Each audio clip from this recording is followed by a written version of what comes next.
A vitamina B12 é uma substância essencial para o metabolismo celular. Nos processos de duplicação do DNA, do código genético, isso está implicado diretamente na reprodução celular.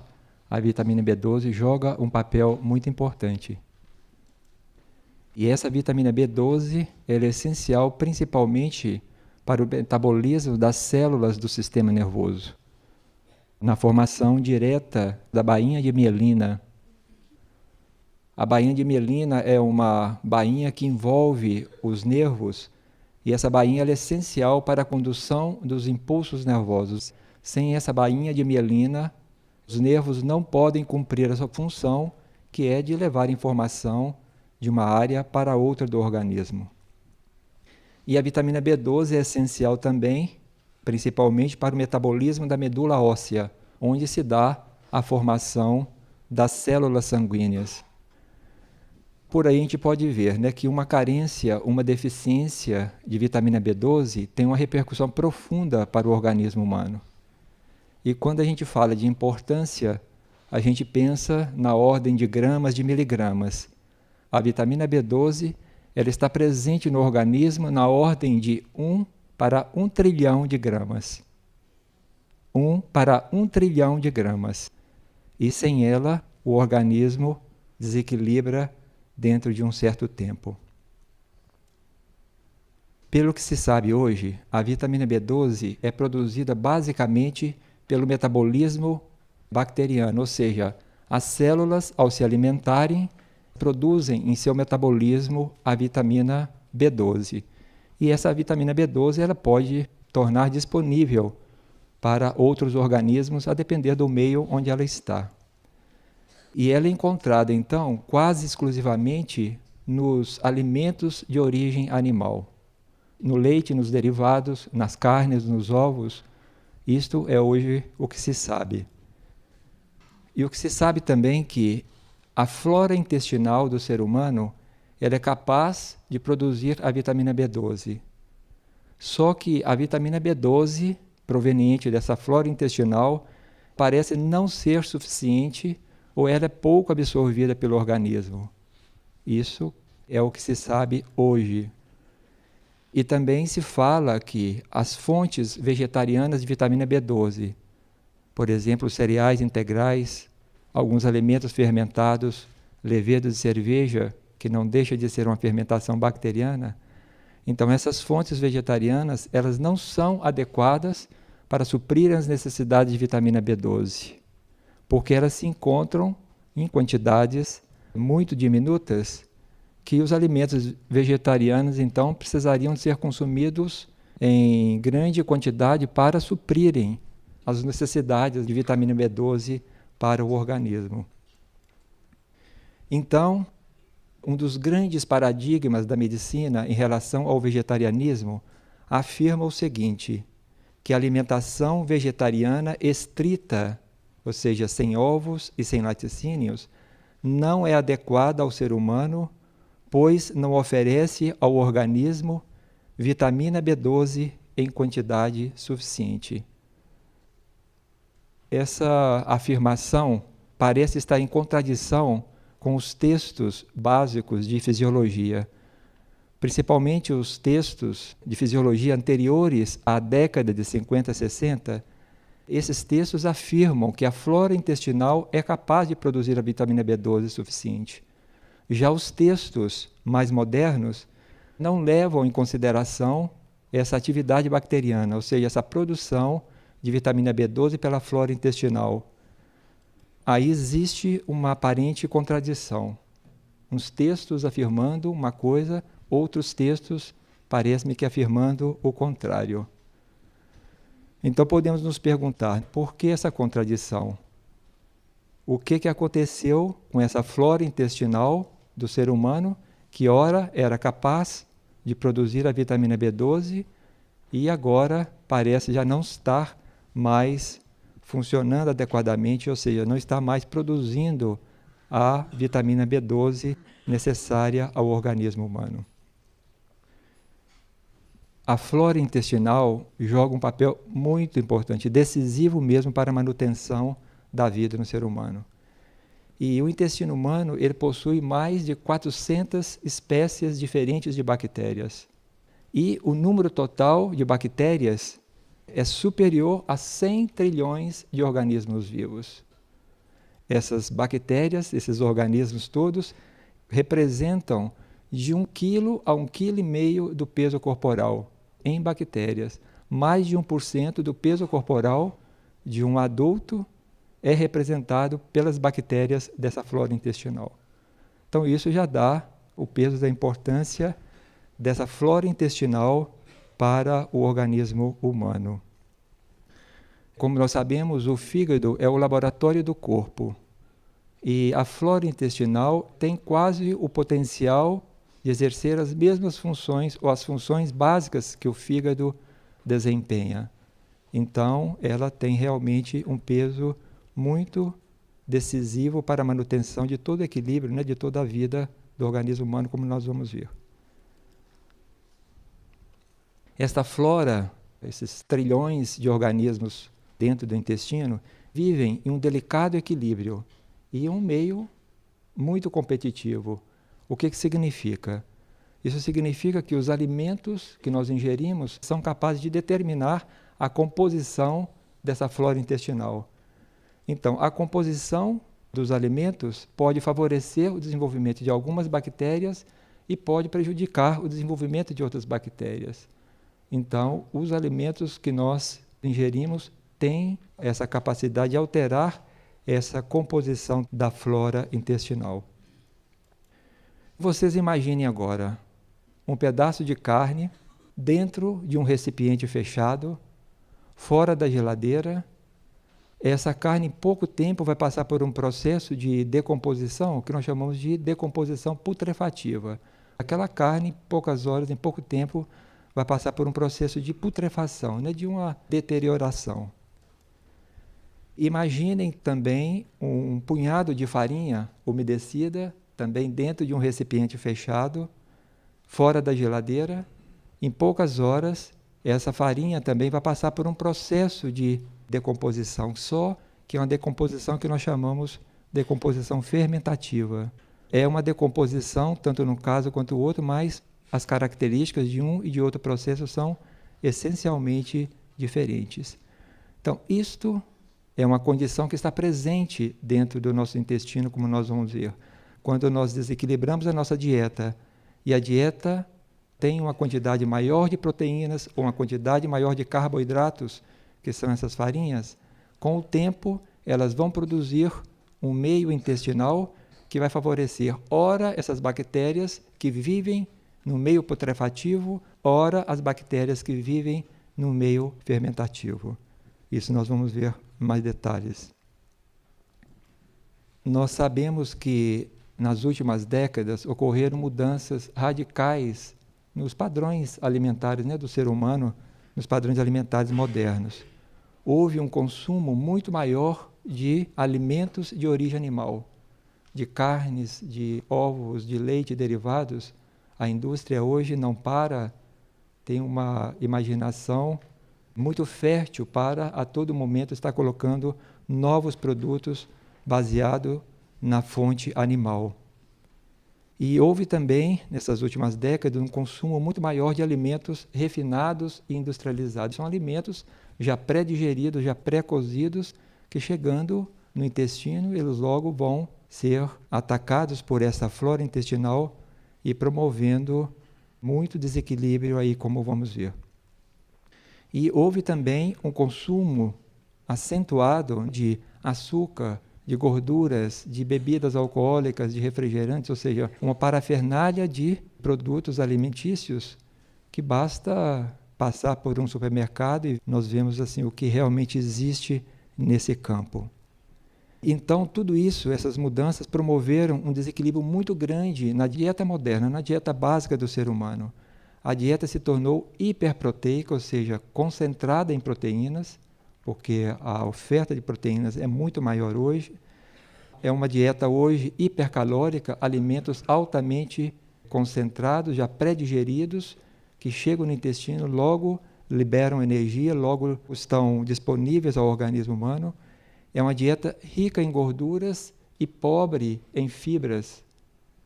Então, essa dieta cria por si só aquelas condições intestinais que vão favorecer aquelas bactérias que vão se adequar a esse novo meio, a esse novo padrão alimentar, a essa nova composição de alimentos que vão chegar aos intestinos. Então, todos esses fatores e outros colaboraram muito para o desequilíbrio da flora intestinal. Nós vimos essa dieta desbalanceada, hiperproteica, hipercalórica, rica em gorduras, pobre em fibras.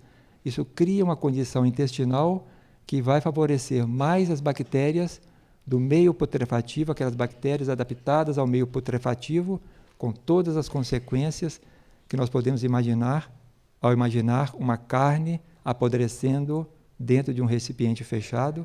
Então, essa dieta desbalanceada, ela vai promover esse desequilíbrio na flora intestinal.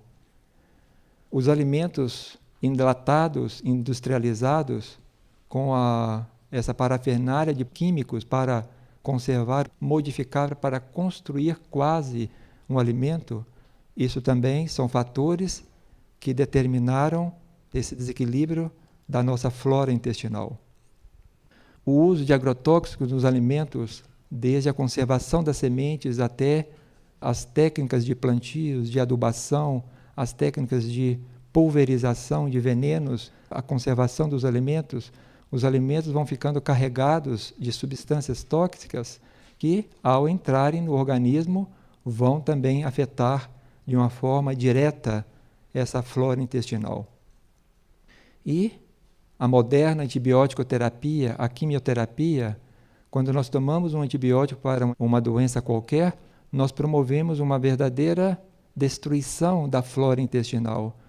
Aquela flora intestinal, aquelas bactérias sensíveis àqueles antibióticos, elas vão ser destruídas e aquelas que são resistentes, que geralmente são bactérias patogênicas, causadoras de doenças, elas vão proliferar e muitas vezes podem surgir doenças secundárias piores do que aquelas doenças que os antibióticos estariam tratando. Tudo isso por um desequilíbrio dessa flora intestinal. E uma condição também moderna, mas muito presente, que é o estresse, que afeta diretamente todo o trato digestivo. A composição dos nossos sucos digestivos, das nossas enzimas digestivas, tudo isso é influenciado diretamente por essa condição, porque esses órgãos são altamente sensíveis a qualquer condição de tensão, a qualquer estado mental, um estado emocional mais agitado, mais conflitivo.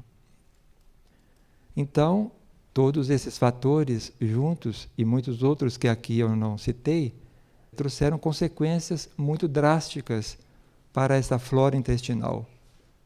A primeira consequência é essa desbiose intestinal, o desequilíbrio entre aquelas bactérias benéficas ao organismo e as patogênicas. Normalmente, nós deveríamos ter uma condição nos nossos intestinos de equilíbrio entre as bactérias benéficas, que deveriam ser a maioria, e as bactérias patogênicas. Esse equilíbrio é chamado de eubiose intestinal. E quando, então, promovemos um desequilíbrio nessa relação, nós temos uma condição de desbiose intestinal, que é uma condição hoje arraigada em quase toda a humanidade. É raro o ser humano que vai ter uma condição intestinal em equilíbrio. Então, essa desbiose, esse desequilíbrio entre as bactérias benéficas e patogênicas, trouxe junto distúrbios digestivos, porque, como elas participam diretamente dos processos digestivos, dos processos de assimilação, de transformação dos alimentos já dentro dos intestinos, então o desequilíbrio nessa flora vai ter essas consequências, levando a um processo de desnutrição crônica. O indivíduo pode se alimentar adequadamente e a flora intestinal não está adequada para transformar, digerir e assimilar aqueles alimentos. Uma desnutrição mais latente, mais oculta do que uma desnutrição aparente.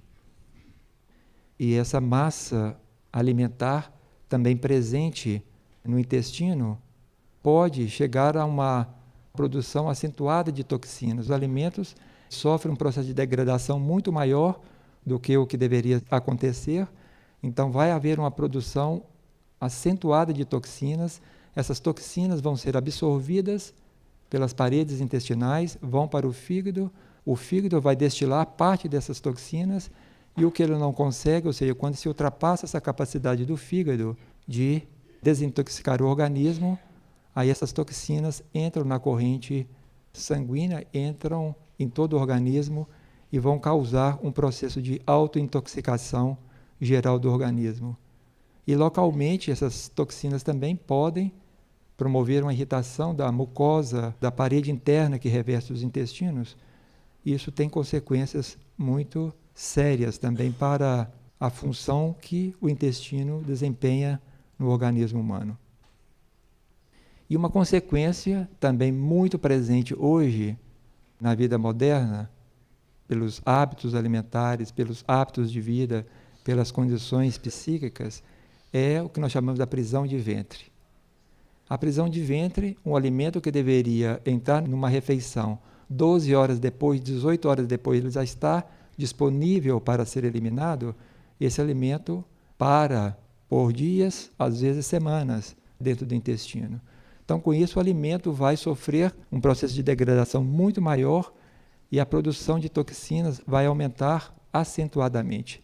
De toxinas, de substâncias irritantes da parede intestinal, substâncias carcinogênicas, ou seja, capazes de promover o desenvolvimento ou intensificar o desenvolvimento de células cancerosas, verdadeiros venenos que são produzidos por essa flora intestinal quando ela está em desequilíbrio, tudo isso agravado pela condição da prisão de ventre, que retém o alimento no intestino por muito mais tempo, então o alimento sofre uma degradação muito maior. Então essa prisão de ventre vai intensificar os distúrbios de absorção e as doenças degenerativas crônicas. Uma grande parte de doenças degenerativas crônicas tem suas raízes nessa disbiose intestinal. Por incrível que pareça, uma grande parte, né? Nós ficamos tratando dessas doenças na periferia e mal sabemos de toda essa importância dessa flora intestinal, dessa área do organismo para a economia, para o equilíbrio do organismo como um todo. Então vocês imaginem novamente uma massa fecal, um bolo alimentar parado dentro do intestino, em condições de umidade, em condições de temperatura, escuro, quente. Imaginem esse alimento parado de 3 dias a 3 semanas. Imaginem o que pode acontecer aí dentro. E esta é uma condição muito normal hoje, que o alimento pare de 1 a 2 dias até 3 semanas dentro do intestino. E ali as bactérias estão continuamente atacando, decompondo, putrefazendo aquele alimento, com todas as consequências que nós já anunciamos algumas, né? Bem, de toda essa massa bacteriana, de toda essa flora intestinal, um grupo de bactérias se destaca muito, que são as chamadas bifidobactérias, que nós vamos estudar um pouquinho mais agora. O feto, na vida pré-natal, ele tem um intestino completamente estéril. E no momento do parto, ocorre uma contaminação pela flora vaginal, pela flora fecal, através do nariz, através da boca, pelo meio ambiente. Aparece, então, uma colonização rápida do trato intestinal. Isso se dá horas depois do nascimento. E depois de 2 a 5 dias, aí começam a aparecer essas chamadas bifidobactérias, que em uma semana podem chegar a representar 85 a 99% da flora intestinal do recém-nascido, ou seja, do lactente. Então, por aí se vê que essas bactérias devem ter uma importância muito grande. Isso se dá com uma criança amamentada com leite materno. Os lactentes amamentados, então, com o leite materno, apresentam na sua flora a predominância dessas bifidobactérias. E quando esses lactentes passam a assumir os padrões alimentares normais, familiares, os padrões comuns de alimentação, essas bifidobactérias caem para o nível que ocorre normalmente nos adultos, que é 1/3 de tudo isso. Elas não ultrapassam a concentração de 30% da nossa flora intestinal. A flora intestinal do adulto normal, que se alimenta aí normalmente. Normalmente, entre aspas, né? E os lactentes, então, amamentados com mamadeira, com leite de vaca, eles apresentam uma queda no número das bifidobactérias. E essas crianças, aí se sabe em pediatria, que essas crianças amamentadas com leite de vaca, com mamadeira, elas têm uma susceptibilidade muito maior para as infecções intestinais. O que isso significa? Significa que as bifidobactérias, quando decaem na sua presença no intestino, as outras bactérias, geralmente patogênicas, causadoras de doenças, proliferam e vão então promover infecções intestinais muito frequentes em crianças pequenas, né? Em lactentes em crianças pequenas. E esses lactentes, quando assumem esses padrões alimentares, a concentração de bifidobactérias vai cair significativamente. Então, hoje se sabe, pelas técnicas modernas de microbiologia, hoje se sabe muito mais a respeito dessas bifidobactérias do que 50 anos atrás. 50 anos atrás não existia a técnica adequada para cultivos dessas bactérias e avaliação mais pormenorizada da vida e das funções dessas bifidobactérias. Elas colaboram diretamente nos processos de digestão e de assimilação, como vimos. Elas, ao ingerirem os alimentos que nós ingerimos, transformam esses alimentos e, com isso, então, favorecem, colaboram nesse processo de digestão e de assimilação dos alimentos no organismo humano. No seu metabolismo, elas produzem certas substâncias, por exemplo, o ácido acético, que é a substância presente no vinagre, e esse ácido acético tem uma função de inibir o desenvolvimento de bactérias patogênicas, de bactérias nocivas. E essas bifidobactérias são capazes também de produzir substâncias antibióticas, substâncias inibidoras do desenvolvimento de outras bactérias consideradas nocivas para o ser humano. Elas produzem também substâncias que nós chamamos antígenos, que têm a capacidade de estimular o sistema imunológico tanto na mucosa intestinal, ou seja, na parede que reveste internamente o intestino, quanto também esses antígenos estimulam o sistema imunológico geral do organismo. Se diz mesmo que o sistema imunológico tem o seu berço aí no intestino. Aquela função básica que o sistema imunológico tem de manter a integridade, a individualidade, a inteireza do organismo, muitos desses processos do sistema imunológico têm sua raiz aí nessa atividade da flora intestinal e especificamente por essas bifidobactérias. Então, isso joga um papel muito importante para a manutenção do equilíbrio, né, da saúde do organismo como um todo. E aqui nós chegamos a um ponto central do nosso estudo. Essas bactérias são capazes de sintetizar substâncias vitais para o organismo. Ao consumirem os alimentos, elas vão produzir vitamina B1, vitamina B2, vitamina B6, a vitamina B12, a vitamina K e todas essas outras substâncias, ácido fólico, biotina, niacina, ácido pantotênico, que são todas substâncias essenciais para o funcionamento, para o metabolismo celular. Sem essas substâncias também o organismo passa por desequilíbrios mais ou menos acentuados. Então aí está, as bifidobactérias, quando elas estão presentes na sua concentração adequada, elas têm essa capacidade de produzir a vitamina B12 em quantidades muito maiores do que aquelas quantidades que hoje nós detectamos no organismo. Como nós temos hoje um desequilíbrio da flora intestinal, uma disbiose intestinal, essas bifidobactérias estão num número muito mais reduzido do que o normal, então essa síntese de substâncias, essa síntese de vitaminas, ela está diminuída e não só isso, como também essa disbiose promove toda uma alteração nos processos digestivos, nos processos de assimilação dos alimentos, nós temos também uma carência de assimilação dessas substâncias. Então, os nossos intestinos, essa flora, pode estar produzindo vitamina B12 adequadamente e o nosso organismo pode não estar em condições de absorver toda essa substância. Isso se perde nesse mundo bacteriano, né? Nesse mundo da flora intestinal. Muitas pesquisas hoje estão associando a presença dessas bifidobactérias com a longevidade. Você sabe, por exemplo, que aqueles grupos humanos que vivem acima de 100 anos, existem grupos humanos vivendo nas montanhas, nos vales, aí afastados da civilização, que têm hábitos de vida ainda mais saudáveis, uma vida ativa, uma vida simples, uma vida saudável, hábitos alimentares mais equilibrados, uma dieta simples e equilibrada. Então, esses indivíduos que vivem acima aí dos 100 anos, eles apresentam também uma concentração maior de bifidobactérias na sua flora intestinal.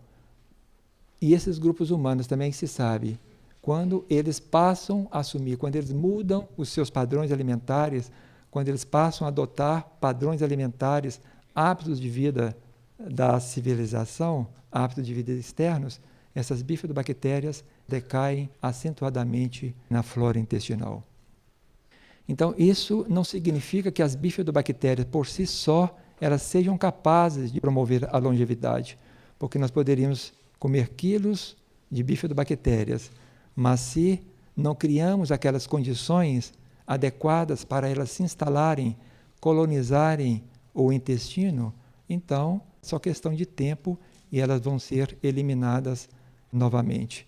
Então, elas, por si só, não são responsáveis pela longevidade, mas os mesmos hábitos alimentares, aqueles mesmos hábitos de vida saudáveis que promovem, que favorecem o desenvolvimento das bifidobactérias, esses fatores já são fatores que, por si só, já promovem, facilitam também a longevidade.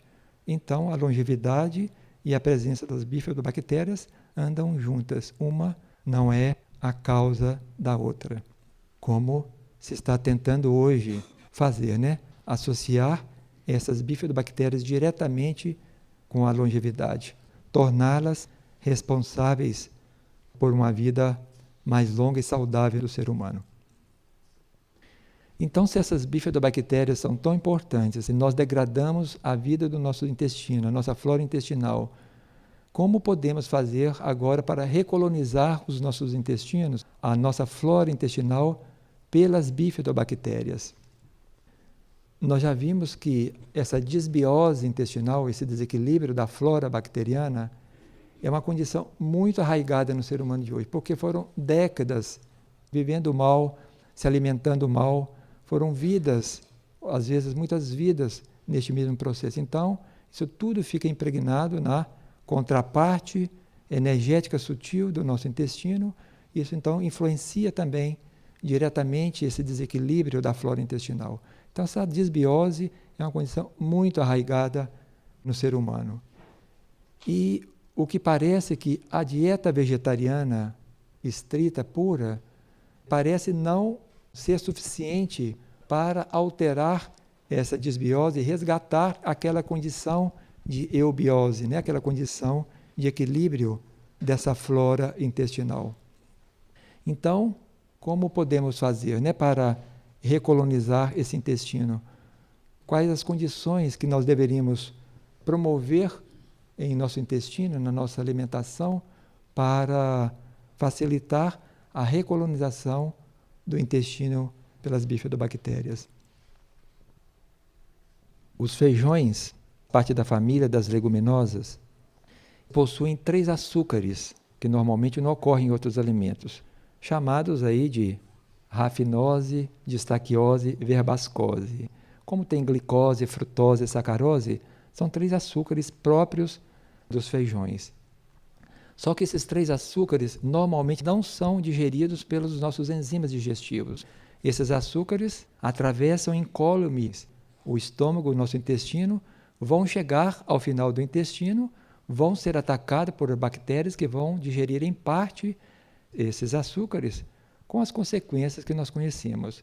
A produção de fermentação, de gases, de desconforto, que é muito típico, né, de indivíduos que usam os feijões de uma forma mais acentuada.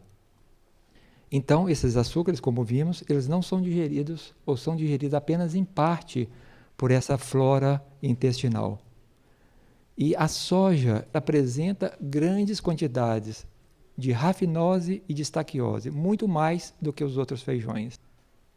E isso também é um fator quando o indivíduo passa a se alimentar de soja mais frequentemente, ou seja, sai de uma dieta normal ou de uma dieta ovo-lacto-vegetariana para uma dieta vegetariana mais estrita, onde os produtos de soja entram com mais peso, entram de uma forma mais direta.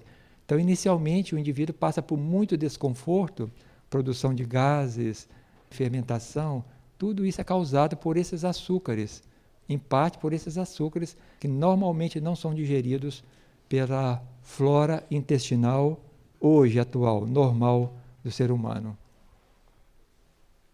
Desses açúcares, as bifidobactérias são capazes de digerir a rafinose e, em parte, a estaquiose. Quando as bifidobactérias estão presentes dentro do intestino numa proporção maior, elas se tornam, então, capazes de digerir esses açúcares que estão presentes de uma forma mais explícita dentro da soja. Então, esses açúcares já se tornam, por si só, alimentos, substâncias que vão favorecer, que vão promover, que vão facilitar o desenvolvimento das bifidobactérias. Todos os alimentos no nosso organismo que promovem o desenvolvimento daqueles organismos benéficos ao organismo humano são chamados, então, de alimentos pré-bióticos. Eles facilitam, promovem o desenvolvimento daquelas bactérias benéficas ao organismo. No caso aqui, esses dois açúcares da soja têm essa função, têm esse caráter de alimentos pré-bióticos ao facilitarem a vida dessas bifidobactérias. Quando nós ingerimos alimentos à base de soja, então esses açúcares vão estar presentes no intestino e, por si só, favoreceriam o desenvolvimento dessas bifidobactérias.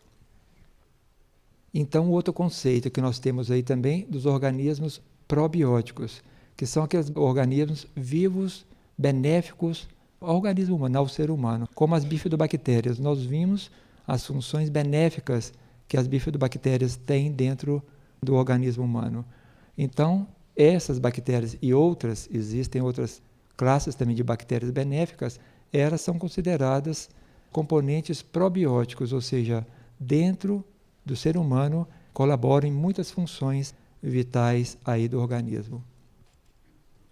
Agora, se nós associamos esses elementos pré-bióticos, quando nós vimos esses dois açúcares presentes na soja, claro que a soja tem muitos outros elementos, nós só destacamos esses dois açúcares, porque é o que nos interessa aqui no que diz respeito à vida dessas bifidobactérias.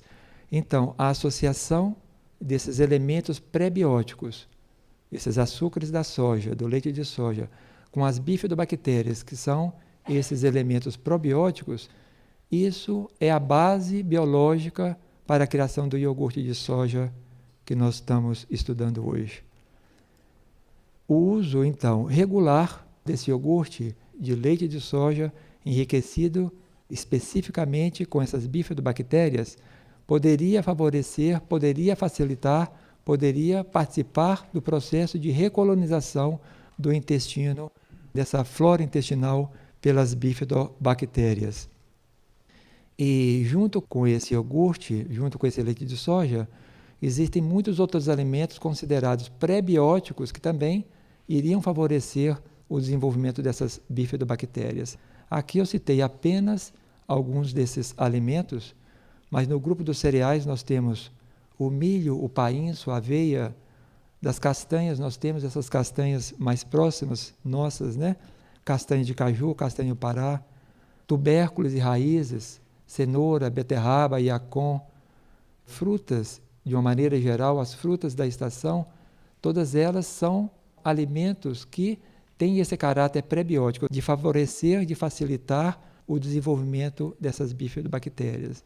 Então, esses alimentos associados com o uso regular do iogurte de leite de soja, nós poderíamos então estar facilitando, intensificando esse processo de reconstrução, de reorganização, de recolonização da nossa flora intestinal pelas bifidobactérias.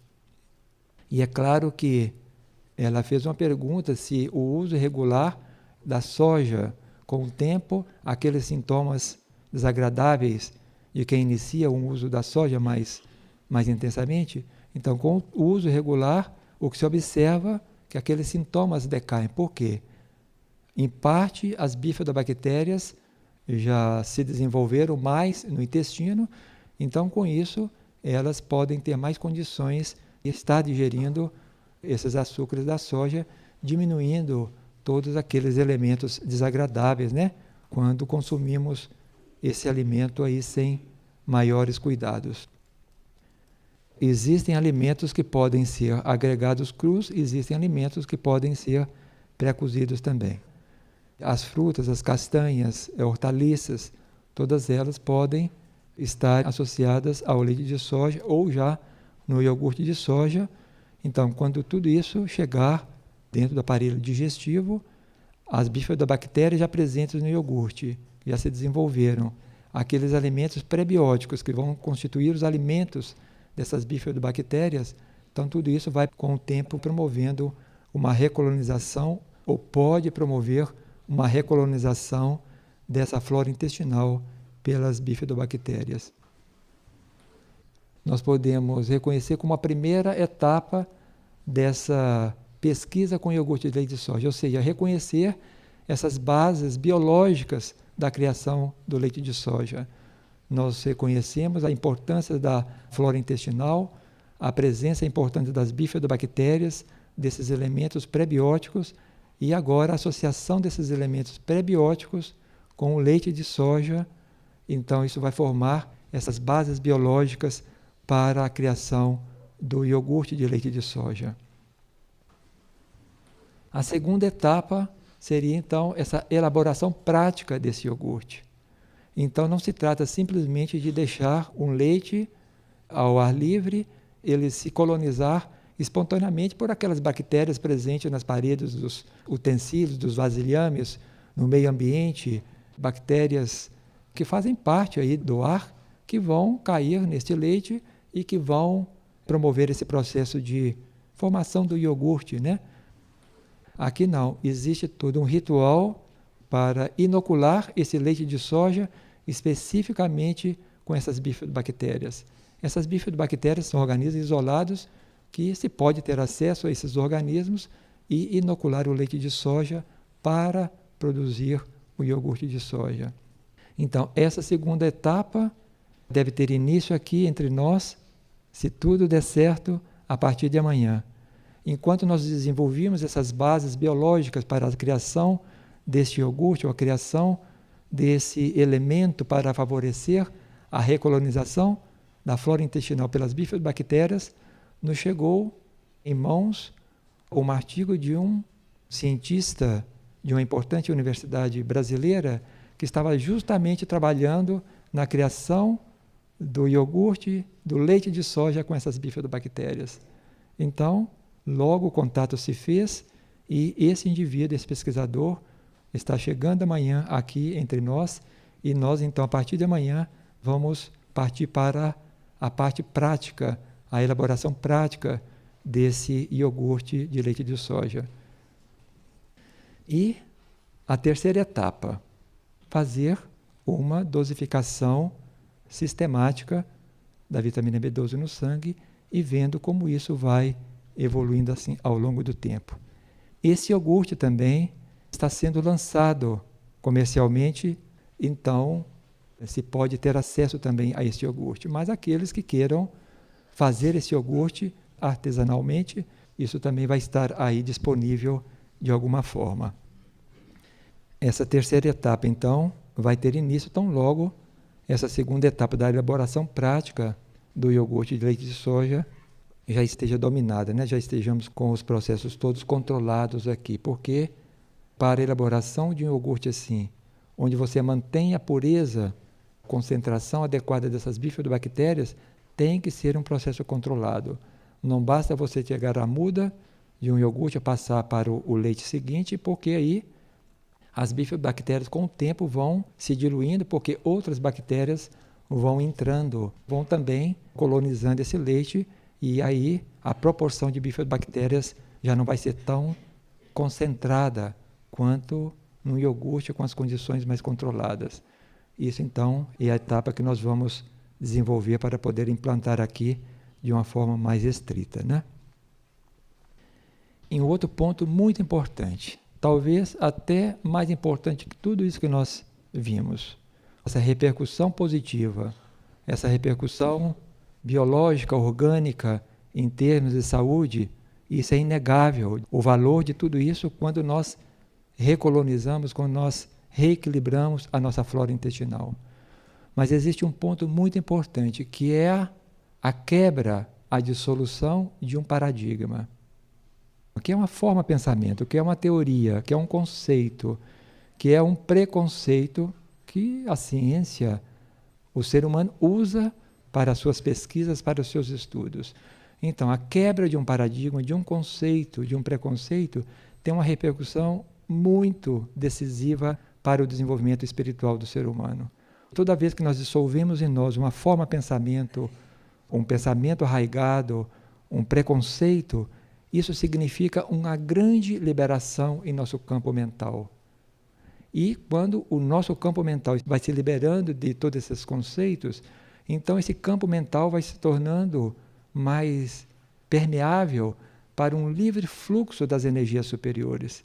Esses pensamentos, esses conceitos, esses paradigmas, teorias, eles formam como que barreiras, como que montanhas mesmo dentro do nosso plano mental, e esses elementos assim criados, essa resistência assim criada, vai criar resistência também para o livre fluxo das energias superiores dentro de nós.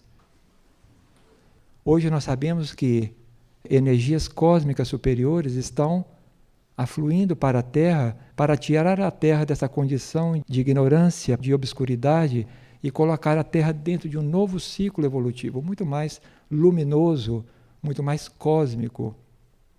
Então, essas energias cósmicas encontram verdadeiras barreiras dentro do plano mental planetário, dentro do plano mental da humanidade e dentro de cada ser humano. Então, a quebra desses preconceitos, isso significa uma grande liberação. E isso pode ter uma repercussão muito profunda para a cura de um indivíduo, para a cura da humanidade e para a cura mesmo de todo o planeta. Vocês têm perguntas?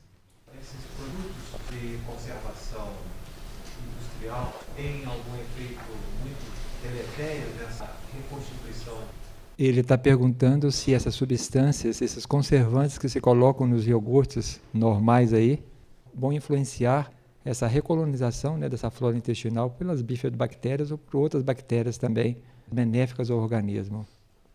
O que acontece é o seguinte, essas bactérias saudáveis, o grupo das bifidobactérias e o grupo dos lactobacilos, que nós não citamos hoje porque já é um grupo mais conhecido e eles têm todo o desenvolvimento aí com a moderna indústria dos laticínios. Então, o que se sabe é o seguinte, essas bactérias precisam de uma condição de temperatura adequada para a sua reprodução, para a sua manutenção. Então, quando você submete um iogurte desse a uma congelação, normalmente para os iogurtes chegarem ao comércio e não continuarem o processo de degradação, eles têm que ter algum conservante. Ou eles passam por uma pasteurização, ou eles passam por alguma irradiação, ou mesmo substâncias para interromperem o processo de duplicação, de reprodução dessas bactérias presentes no iogurte. Então, o que acontece? Você está comendo a massa de substâncias dessas bactérias e desse leite ou desse iogurte. Por quê? As bactérias ali já não estão mais vivas. Então, elas podem ajudar, sim, no processo de nutrição de substâncias, mas não vai ajudar no processo de reconstrução, de recolonização da nossa flora intestinal, porque os organismos ali ou eles vão estar mortos ou vão estar inibidos no seu processo vital, no seu metabolismo vital. Então, isso é a base de muitos desses iogurtes. Basta eles estarem numa congelação em torno de 4 graus, que é o que se coloca nesses supermercados normalmente. Essas bactérias já têm o seu desenvolvimento inibido ou se já não passaram por um processo de esterilização prévio, que são muitas as possibilidades. Então, aí você está ingerindo um alimento rico em substâncias, mas não está ingerindo alimento rico em bactérias vivas, benéficas ao organismo, que iriam colaborar aí com esse processo de recolonização da nossa flora intestinal.